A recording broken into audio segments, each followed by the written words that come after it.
America is often called the land of opportunity, a place where success is measured in numbers, bank balances, job titles, square footage, and speed. But this is not a story about winning the American dream. This is a story about understanding it, the man who had everything. Jonathan Miller lived the kind of life people admired from a distance. A modern house in California with glass walls and city lights glowing at night, a powerful position in a corporate firm, a luxury black SUV parked neatly in the driveway. People called him successful. Some called him lucky. But no one knew how heavy his nights were. Every evening, Jonathan returned home to silence. No laughter, no warmth, just the hum of air conditioning and the glow of his phone screen. He had money. He had respect. But peace never showed up. 2. The weight of success. Jonathan's days were packed with meetings, deadlines, and pressure. His smile at work was rehearsed. His confidence was practiced. Inside, his mind never rested. What if he lost his job? What if someone replaced him? What if everything he built collapsed overnight? The fear followed him everywhere. Into his car. Into his home. Into his sleep. Success paid well, but it charged interest. A cold evening. One winter evening, Jonathan stopped at a red light near a grocery store. The street was busy. Cars rushed past. People moved quickly, wrapped in their own lives. On the sidewalk near the entrance sat an old homeless man. No cardboard sign, no begging hand, just quiet presence. His clothes were worn, his beard untrimmed, yet his face looked calm. Jonathan looked away, uncomfortable. Then he heard a voice. "Sir, you look more tired than I do." Jonathan froze. The first crack. He turned his head slowly. The old man wasn't mocking him. He wasn't smiling sarcastically.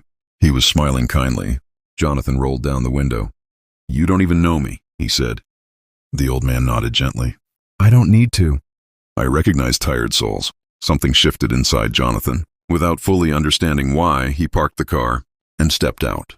Sitting on the sidewalk, Jonathan, in his expensive coat, sat down on the cold sidewalk. Cars passed. People stared. The old man looked ahead and said, "I used to chase many things too. Money, approval, control." Jonathan listened quietly. "Lost them all," the man continued. "And somehow found myself." Jonathan finally spoke. "How can you be so calm?" he asked. "When you have nothing?" The old man turned toward him. "I have something very rare," he said softly. "I don't fear losing what I don't own." Jonathan felt the words land heavy in his chest. The confession.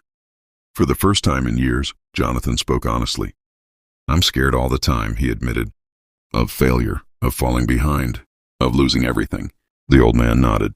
"That fear," he said, "is the most expensive thing you own." Jonathan looked down. He had no answer.